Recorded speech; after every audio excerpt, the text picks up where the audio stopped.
It was around midnight when I got the text.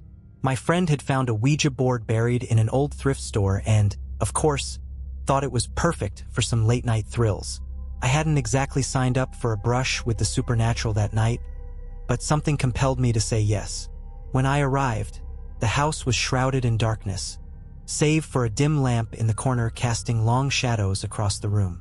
The others were already seated around the board, waiting with an intensity that felt a little too heavy for just a game.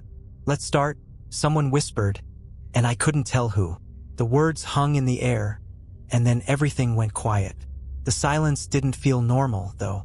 Felt expectant. We each placed a finger on the planchette. It was ice cold, like it had been sitting in a freezer. I glanced around the circle, and everyone seemed unnerved, but no one dared back out. The question dropped, almost daring us all. "Is anyone here with us?" The planchette trembled, then slid to yes.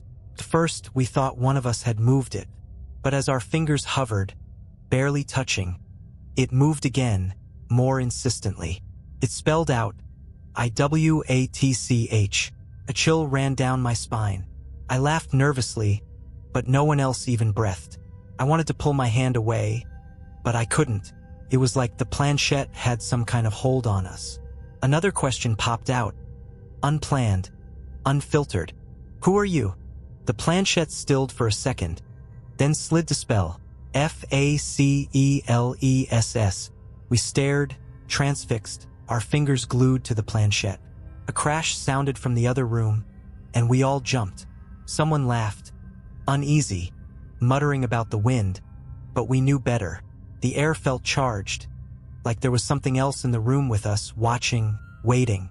I felt it behind me first, a cold breath against my neck. Slowly, I turned, expecting to see someone standing there. Nothing, but the chill deepened, seeping into my bones. The hairs on the back of my neck stood straight up, and my heart hammered so loud, I was sure everyone could hear it. Someone whispered, "Maybe we should stop," but the planchette didn't stop. It dragged our fingers across the board, faster now, spelling out words we couldn't keep up with, words that seemed to blend into each other. My mind barely registered the phrases. "Don't look. It's coming. Close the door." The words blurred as the planchette moved with violent jerks. And then, it stopped on GO. We sat frozen, looking around, not sure if we should leave or if it was a trick. That's when the air thickened, a low hum buzzing through the walls, like something was reverberating from the other side. The lights flickered, dimmed to nothing. Then, in the darkness, I saw it. A shadow standing by the doorway, still as stone, featureless and silent. It seemed to watch us, its presence dense and oppressive, more a void than a figure. No face, no features, just a pitch-black outline that soaked up every ounce of light left in the room. We stared, wide-eyed and trapped in its gaze. And then it moved. It stepped closer, the air growing colder with every footfall, even though it didn't make a sound. My heart raced. I wanted to scream, but no sound came out. The shadow drew closer, hovering just at the edge of the light, reaching out a hand that seemed to dissolve and reform in the darkness. Someone bolted out of the circle, knocking over a candle, breaking the stillness. In an instant, the shadow vanished, and the lights snapped back on, revealing nothing but the overturned board and a scattering of charred candle wax. We fled that night, leaving the board behind. But since then, I've felt it, watching, waiting, just at the edges of my vision. I don't dare touch a Ouija board again. After that night, I tried to shake it off. I told myself it was all nerves, that maybe one of my friends had pulled a prank. But deep down, I knew something wasn't right. It was like a part of me hadn't left that room. It stayed there, trapped with whatever we'd summoned. The first time I saw the shadow again was a week later. I'd just gotten home after a long shift. My apartment was small, barely more than a shoebox with a bed. But it was cozy, safe, or so I thought. I was brushing my teeth, looking into the bathroom mirror, half asleep and ready to crash. That's when I felt it. This prickling at the back of my neck, a familiar, icy presence. I glanced up, and for a split second, I saw it in the reflection. Just a shadow at first, hovering by the doorway, featureless and still. I froze, staring at it, hoping it was just a trick of the light. Then, it started to move, slowly gliding toward me, stretching long and thin as it neared the doorway. My blood ran cold. I tried to convince myself it was just fatigue, that I was seeing things in the half-light. But then it did something that shattered that illusion. It raised a hand and pointed directly at me. I backed away, my heart pounding, but as I blinked, it was gone. Just an empty doorway behind me, the lights a little too bright. I felt sick, but I tried to shake it off, blaming it on lack of sleep. I forced myself to go to bed that night, keeping the lights on, the blankets pulled up to my chin. The next day, my friends didn't seem surprised when I told them about it. In fact, they'd each had their own encounters since that night, strange and disturbing in ways I couldn't fully comprehend. One had found strange handprints on her window, too high up for anyone to reach without a ladder. Another swore he kept hearing whispers in his apartment, soft murmurs that stopped the moment he tried to listen closely. But it was the last friend's experience that shook me the most. She'd been asleep, or so she thought, when she felt a crushing weight on her chest. Her eyes fluttered open, and she saw the shadow perched over her, inches from her face, its hand resting heavily on her chest. She couldn't move, couldn't scream. She said it was like it was breathing her in, like every second she lay there, it drained something vital from her. By now, it was clear this thing hadn't stayed in the house. It had followed us, each of us carrying a piece of it. And whatever it wasn't done with us. I started losing sleep, dreading the nights when I'd feel its presence again. Every time I drifted off, I'd wake up to find it lurking just out of sight. Sometimes in the corner, sometimes by the door. Sometimes, I'd feel its breath, cold and sharp, brushing against my face. I'd snap my eyes open, but it was always gone before I could fully see it. One night, I couldn't take it anymore. I wanted answers. Desperation drove me back to that house where we'd used the board. I dragged one of my friends along, hoping that confronting it would break whatever hold it had on us. We found the Ouija board right where we'd left it, gathering dust in the corner.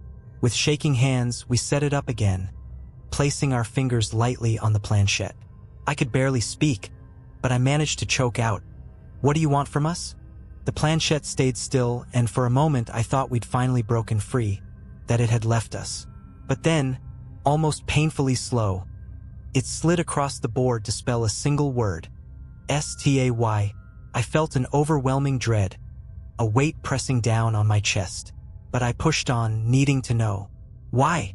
I whispered. The planchette moved again, spelling out a phrase that made my skin crawl. T-O-B-E-C-O-M-E. My friend and I exchanged panicked glances, both of us realizing the truth at the same time. It wanted us to become like it, to replace whatever it had been before, to trap us in that same darkness. I wanted to leave, to burn the board, to pretend none of this had ever happened. But as I pulled my fingers away, the planchette yanked back under my hand, as if it had a mind of its own. It spelled one last message, one I can still feel echoing in my mind every time I close my eyes. YOUAREALMOSTMINE. The lights flickered, and the air grew thick, pressing in around us. I felt it, reaching out, trying to pull me in, to take me. In one last act of defiance, I threw the board across the room, breaking whatever spell had bound us there. We fled, not daring to look back, but I knew it wasn't over, because even now, I still see it sometimes. Just at the edges of my vision, watching, waiting, its shadow stretching closer every night. After that night, I was never truly alone. Even in a crowded room, there was this feeling, this constant presence pressing down on me, like something unseen hovering just behind my shoulder. I kept telling myself it was paranoia, that I'd let this whole thing get to my head. But then the incidents started happening again, creeping into my life like slow poison. It was subtle at first. Shadows didn't just stretch with the light. They seemed to linger, darkening spaces where no shadow should be. I'd catch glimpses in reflective surfaces. A black shape hovering behind me, just for a second. Once, while washing dishes, I looked up at the kitchen window and saw it standing in the yard, perfectly still, just watching me. My heart pounded as I spun around, but when I looked again, the yard was empty. Yet, every time I was left with this bone-deep certainty that it had been there. Things got worse from there. I'd wake up in the middle of the night, feeling something heavy pressed down on my chest, a weight that left me gasping for air. I'd sit up, drenched in sweat, only to see the familiar shadow at the edge of my bed, darker than anything in the room. His form seemed to shift, like smoke trying to solidify. I couldn't see a face, but I could feel it watching me, could almost hear it breathing. Each encounter left me more drained, like it was sapping something essential from me. The circles under my eyes deepened, and my skin grew pale. Friends started noticing, asking if I was okay, but how could I tell them? How could I explain that a thing, an emptiness, was haunting me, slowly consuming pieces of me?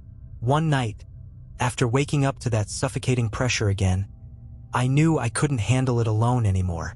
I reached out to one of my friends from the Ouija session, someone I knew was also still haunted by the entity. She agreed to come over, both of us desperate for some kind of solution. She showed up looking as bad as I felt, her eyes haunted and tired, like she hadn't slept in days. "I can still feel it," she said as soon as she stepped inside. Her voice trembled. "It's like it's getting closer." We decided to try one last thing. Desperation drove us to it. I pulled up a ritual I'd read about online, a way to banish dark spirits. Felt like a long shot, but we were out of options. We gathered candles, salt, and sage, following every instruction to the letter. When everything was set, we lit the candles and started chanting the words we'd written down. The room felt different almost immediately, the air growing colder, heavy with something ancient and hostile. The shadows around us deepened, thickening like tar, pressing in from all sides. My friend gripped my hand tightly, her fingers trembling. Just as we reached the final line of the chant, every candle snuffed out, plunging us into darkness. I froze, my breath shallow, heart racing in my chest. For a long moment, there was only silence, thick and suffocating. Then we heard it, a low, rumbling whisper that seemed to come from every corner of the room. "Youbelongtome." The voice was hollow, echoing, as though it were coming from somewhere far, far away, yet it resonated inside my head, reverberating against my skull. My friend let out a strangled sob, gripping my hand harder as we both trembled. The shadows moved then, converging into a single point in the middle of the room. Slowly, they rose, shaping themselves into a form, tall, thin, and blacker than any darkness I'd ever seen. It towered over us, stretching upward, its face an empty void, yet I could feel its gaze burning into me. In a last, desperate act, I grabbed the sage and tried to light it again, my hands shaking so badly I could barely manage it. But the flame finally took, sparking to life in the dark. The shadows recoiled, shrinking back, and the figure hissed, a sound like nails scraping over glass. It shrank, slowly dissolving into the darkness, fading until all that remained was silence and the acrid smell of smoke. When the lights came back on, the room was empty. The weight in the air lifted, but I still felt it, lingering just out of reach. My friend and I sat there in silence for a long time, shaken to our core, knowing that while the ritual may have driven it away for now, it wasn't gone. It was only waiting, biding its time. We don't talk about that night, my friends and I. The shadows have stopped following me as closely, but sometimes, in the dead of night, I feel a cold breath at the back of my neck, or see a dark form at the edge of my vision, just watching, waiting for the moment when I let my guard down, because I know it's still there, and one day, it will come back for me. Weeks passed, and life slowly returned to a fragile version of normal. I stopped seeing the shadow lurking in every corner, and the whispers that haunted my nights faded to a distant memory. My friends and I didn't talk about the board or the night of the ritual. It was an unspoken pact to pretend none of it had ever happened. But deep down, we all knew the truth, that we'd only bought ourselves time. Then one night, I woke with a start, heart pounding, and the room plunged into an unnatural silence. My clock had stopped, its red numbers frozen at 3:33 a.m. There was a stillness in the air, thick and heavy, as if something was smothering every sound. I felt it, then the cold, familiar pressure against my chest, pinning me down, robbing me of breath. Couldn't move, couldn't scream. My eyes darted around the room, and that's when I saw it, hovering at the foot of my bed, its void-like form stretching from floor to ceiling. It was back. Only this time it wasn't content to just watch. The figure leaned forward, filling my vision, a churning darkness that seemed to swallow the room. I felt its cold, inhuman gaze fixed on me, and then, in a voice like dead leaves scraping over stone, it spoke. "I warned you," it rasped. "You are almost mine." I tried to struggle, to pull away, but it was as though I was sinking deeper and deeper into the mattress, my body locked in place. And then, it touched me. The feeling was beyond cold, beyond fear. A creeping emptiness seeping into my skin, pulling me towards some abyss I couldn't see but could feel. It wanted to pull me under, to take me beyond the veil. Desperate, I forced a single word through my lips, a feeble, strangled whisper. No. The darkness stilled, its shape shifting and roiling, as if it were considering me.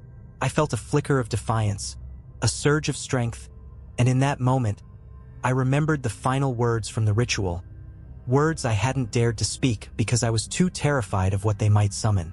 But now, with nothing left to lose, I forced the words out, barely audible, but there, filling the room. "I reject you. You have no claim here. Begone." For a heartbeat, everything went still. Then the shadow let out a scream, a sound so unnatural it made my skin crawl and my blood feel like ice in my veins. It was a scream of rage, of frustration, like something denied a feast. The figure convulsed, splitting and shattering as light began to creep into the room, pushing the darkness back. I felt its hold on me weaken, and I sat up, gasping, the weight lifting from my chest as the first rays of dawn pierced through the window. The shadow shrank, recoiling, until it was no more than a sliver in the farthest corner, its empty gaze filled with a hatred that I could feel in my bones. With one last, lingering look, it faded, retreating into whatever dark void it had come from. The silence that followed was almost deafening, but it was a silence filled with peace, not dread. I knew somehow that it was over. Whatever bond I'd accidentally formed with that thing had been broken. I was free. I haven't seen it since that night, though sometimes, in quiet moments, I think I catch a hint of that icy presence, like it's waiting just beyond the veil. Maybe it's only a memory, or maybe it's a reminder, a warning that there are things we should never meddle with. But every time I start to doubt, I remember that voice, those words echoing in my mind, and I remind myself to never, ever let my guard down, because some doors, once opened, can never be fully closed. I don't know why I agreed to it in the first place. Maybe it was the few drinks we'd had, or maybe it was the way the Ouija board sat there on the table, practically daring us. You know, like it was watching us, waiting for one of us to crack.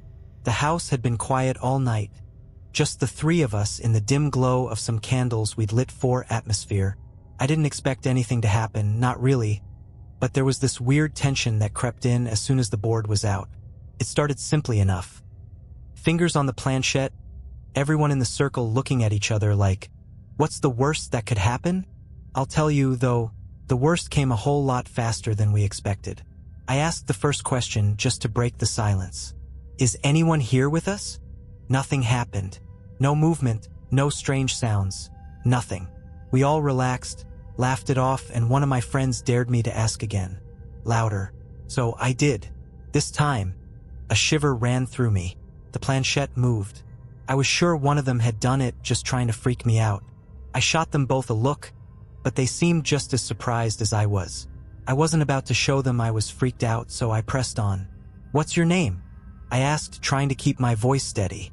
The planchette shifted, slowly sliding from one letter to the next. L. We all sat there, dead silent, watching the board like it had come to life.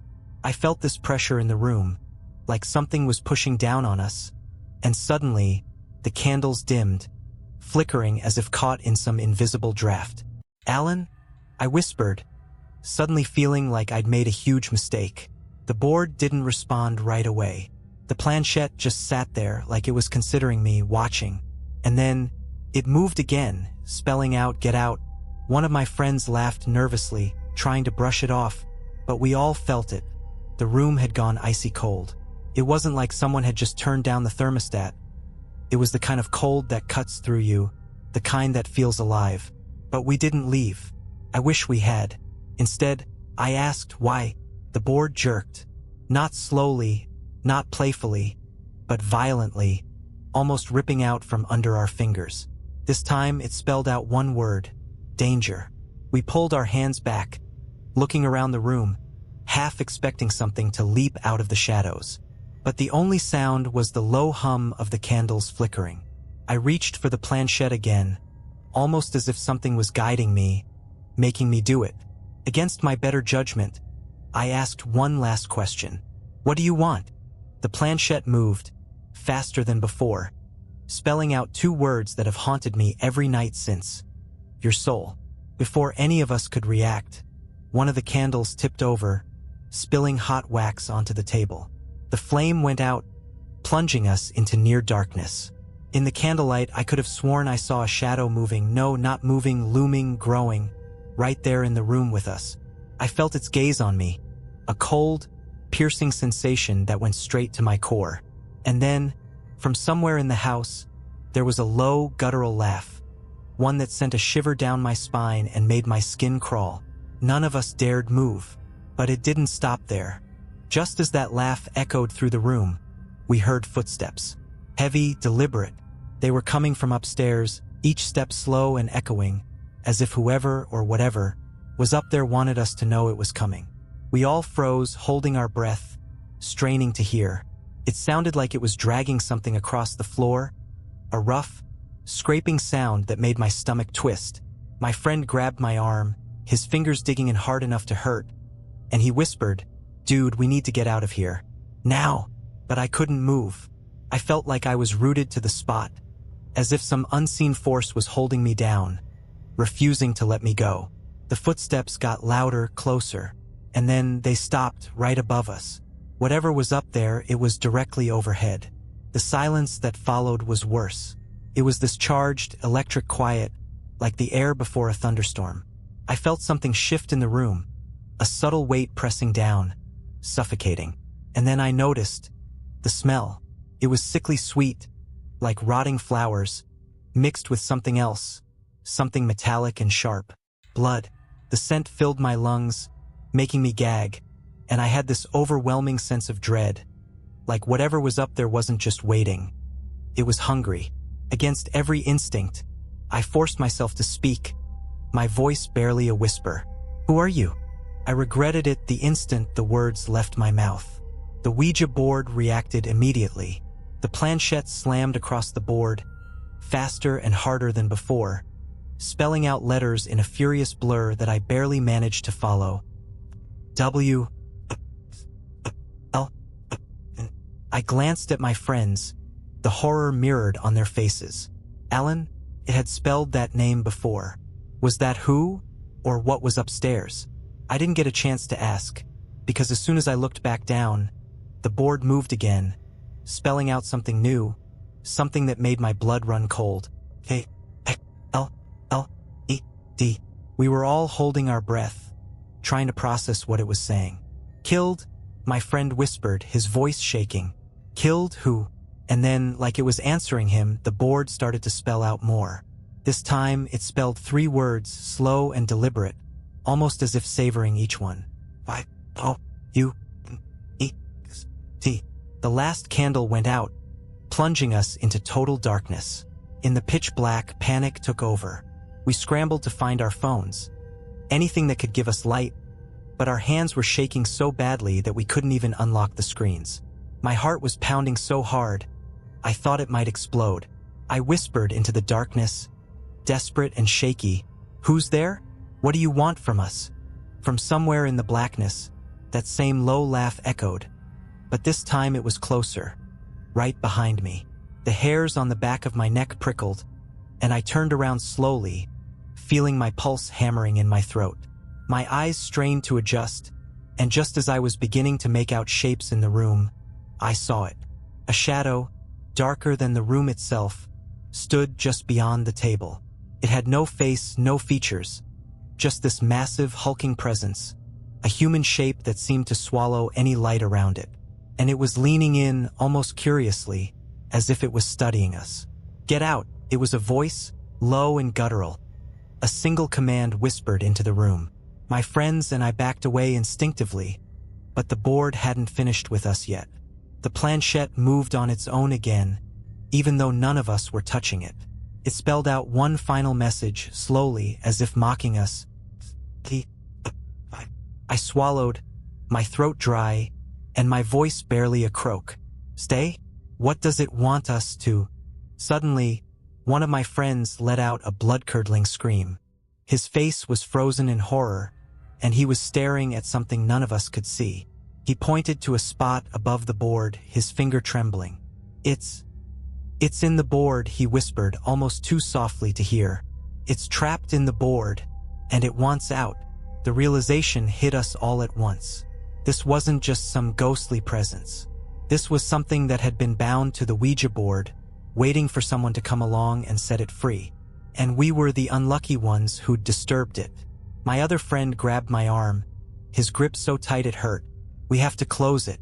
We have to say goodbye," he shouted, his voice filled with terror. But before any of us could move, the planchette darted across the board, spelling out one last word, each letter sharp and unrelenting. A blast of icy air hit us, like a gust from an open freezer, and I felt it move through me, leaving this burning electric chill in my chest. It was like my lungs were frozen. My friends were screaming, but I couldn't make a sound.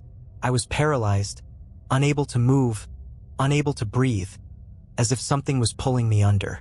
And then, just as quickly as it had come, the shadow vanished. The room was silent, the candles flickering back to life as if nothing had happened. But the board was cracked down the middle, the planchette resting on the word yes. We bolted out of that house, leaving the board shattered on the table. We didn't talk, didn't look back, just ran until our lungs burned. I don't know what it was, what kind of entity we'd stirred up, but I can still feel it sometimes, late at night. The icy chill creeping up my spine, the shadow lurking just out of sight, and that voice, echoing in my mind, whispering over and over, "You'll never escape me." Weeks passed, but that night clung to me like a shadow. I started having nightmares, visions of that dark figure, watching from the corners of my room, standing just beyond the reach of light. I'd wake up drenched in sweat, heart racing, and I could swear I felt its icy breath on my skin. My friends weren't doing any better. One of them moved out of state without a word, and the other stopped answering my calls altogether. We were all trying to escape, but deep down, I knew there was no running from this. One night, I couldn't take it anymore. I had to know if it was all in my head, or if that thing had actually followed me. So, against every ounce of common sense I had, I decided to return to that house, alone. I thought if I could just close the board properly, say goodbye, maybe I could put an end to it. The house was eerily quiet when I got there, the kind of silence that feels heavy, pressing down on you. I could feel the hairs on my arms stand up as I walked through the front door. Everything was exactly as we'd left it. The candles burned down to stubs, the shattered Ouija board, still lying on the table, split right down the middle. The air was stale, thick, like something was lurking just beneath the surface, waiting. I took a deep breath, steeling myself, and placed my hands on the broken planchette. "Goodbye," I whispered, my voice trembling. "I'm saying goodbye." First, nothing happened. But then, the room began to grow colder, the temperature dropping with each passing second. My breath fogged up in front of me, and I could feel the weight of something pressing down on my shoulders, something watching. And then, I heard it, the same voice from that night. "You can't leave," it hissed, filling the room with a menacing echo that seemed to come from everywhere and nowhere all at once. I yanked my hands back, but it was too late. The broken planchette started moving on its own, scraping across the board with a sickening, splintering sound. It spelled out one final message, slowly, deliberately. "I'm already here." I backed away, heart pounding, but I could feel it closing in. That dark presence, creeping around me like a fog, cold fingers brushing against my skin. I stumbled toward the door, but it wouldn't budge. It was like the whole house had turned against me, trapping me inside. The darkness began to thicken, twisting and curling into a form that blocked the doorway. It was that same shadow, towering over me, its face a void, its eyes like endless pits. I could feel it pulling me in, the chill creeping through my veins, my limbs growing heavy. I wanted to scream, but the sound died in my throat, and then a single thought pierced through the terror. Run. With every ounce of strength I had left, I forced myself to move, charging through the shadow. I felt it clutch at me, cold fingers grazing my skin, but I pushed forward, bursting through the door and out into the night. I didn't stop running until I was miles away, collapsing onto the sidewalk, gasping for breath. I never went back to that house. In fact, I avoid that entire street now. But I know it's not over. I can feel it, lurking just at the edge of my vision, in the corners of dark rooms, in the cold drafts that brush past me when I'm alone. It left that house with me. Every night, as I drift off to sleep, I hear that voice whispering, low and cold, like a promise that it'll never let me go. I'm already here. It all started when I agreed to join a Ouija board session just for the laughs, or so I thought. A friend brought it up on one of those Friday nights, the kind that feels like nothing can go wrong. But the air felt odd the moment we sat around the board. I chalked it up to nerves, but I was already on edge. We dimmed the lights and gathered around the board. The wooden planchette was smooth, polished from years of use, a family heirloom, or so they said. After lighting candles and drawing the shades, the room had a quiet that seemed to swallow every sound. The first few minutes, nothing happened. We were all chuckling, letting out nervous sighs. Someone even made a joke. Guess the spirits are asleep. But then it started moving. The planchette glided across the board, but nobody seemed to be pushing it. Spelled out, "Hello." We all exchanged nervous glances, half laughing, half hoping someone would admit they were messing with us. But we were silent. I remember swallowing hard and feeling my palms grow clammy. I looked around, and everyone else was watching it, spellbound. One of us asked, "Who are we speaking to?" The planchette moved faster this time, spelling out a name I didn't recognize. I kept waiting for someone to laugh, to tell us it was a joke. But no one did. We continued asking more questions, testing the spirit. Every answer seemed vague, mysterious, yet chilling in its certainty. Then it spelled out my name. I felt my stomach drop. My heart pounded against my ribs like it was trying to escape. My friends just stared, unsure what to say. Then the board spelled out something else. "I'm coming." I was done. I stood up, pushing my chair back, but everyone else seemed glued to their spots. "Let's end this," I said, my voice shaking. But the board had other plans. The planchette spelled, "No." The candles flickered, casting shadows that seemed to stretch and pulse. I took a step back, feeling like something was watching, just beyond the edge of the candlelight. And then, for the briefest second, I thought I saw something. A face, shadowed and twisted, staring at me from the corner of the room. The chill that ran through me was bone deep. I froze, my eyes fixed on the shadowed corner where I thought I'd seen the face. It was there, but gone in an instant like a trick of the light, or at least that's what I tried to tell myself. My friends were still around the Ouija board, oblivious, still asking questions. I wanted to scream at them to stop, but my throat felt tight, like something was pressing on it. One of my friends, the one who had suggested the whole thing, leaned in, seemingly unfazed. "Who are you coming for?" she asked, barely above a whisper. The planchette slid across the board again, spelling out my name. That was it. I backed up, muttering some excuse about feeling sick, but my voice didn't even sound like my own. They looked up, puzzled, but I could see the same fear mirrored in their eyes. I wasn't the only one scared out of my mind, but no one dared to break the circle.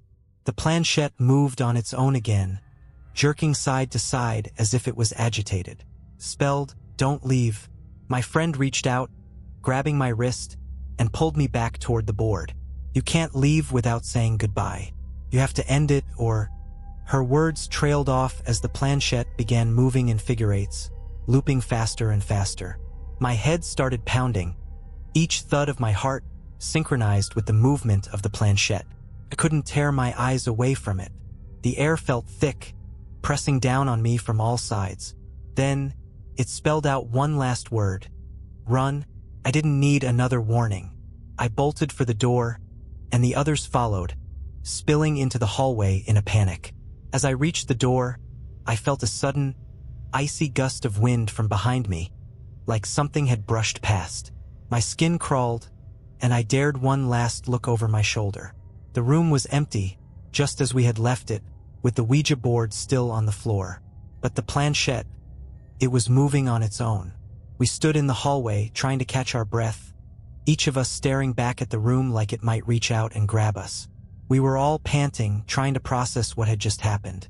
My friend, the one who had been so eager to play, whispered, "We didn't close it. We didn't say goodbye." The silence that followed felt heavier than anything I'd ever experienced.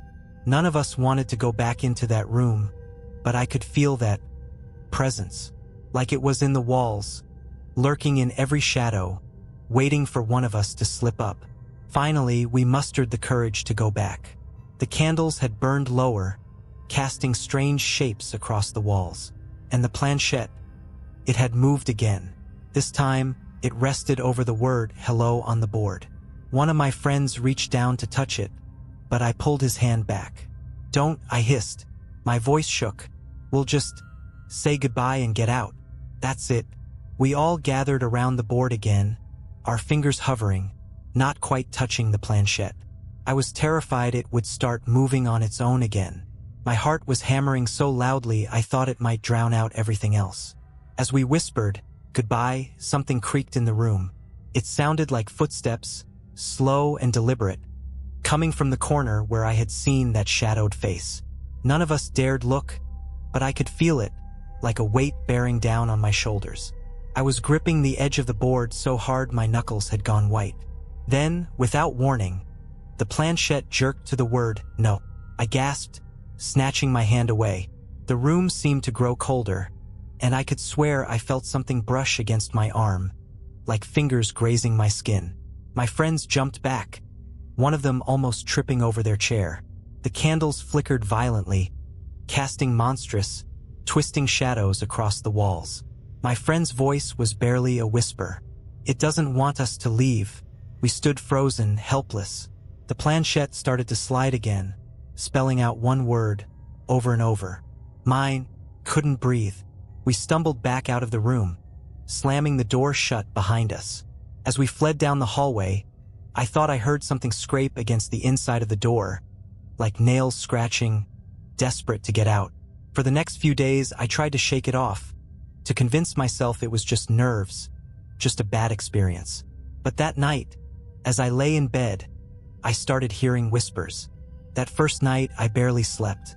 The whispers came and went, too faint to make out, like voices caught on a distant breeze. They floated around me, growing louder whenever I closed my eyes, vanishing the moment I snapped them open.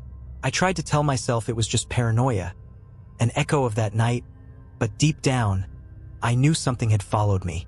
The second night, it got worse. Around midnight, I was jolted awake by a loud thud in my room. My eyes shot open, and there, in the corner, was the shape of a figure. Dark, hunched, barely visible in the dim light. I blinked, hoping it was just a shadow, but it stayed, shifting slightly, as though it were breathing. I wanted to scream, but fear locked my throat. Slowly, as if sensing my horror, it began to move. I saw fingers, unnaturally long and thin, pressing against the floor, dragging its body toward me, inch by agonizing inch. A twisted face emerged from the darkness, hollow eyes fixed on me. Its mouth stretched wide in a grotesque, silent scream. Couldn't look away. Couldn't even move. All I could do was lie there as it crawled closer, each movement slow and deliberate, like it was savoring my fear. Just as it reached the edge of my bed, it stopped. It tilted its head, that empty gaze burning into mine. And then, in a low, raspy voice, it whispered mine. My body finally unlocked, and I screamed. I shot up, reaching for the light, my hands shaking so hard I nearly knocked the lamp off the table. As the light filled the room, the figure vanished, leaving nothing behind but the lingering chill and my racing heartbeat. The next day, I went back to the friend who owned the Ouija board.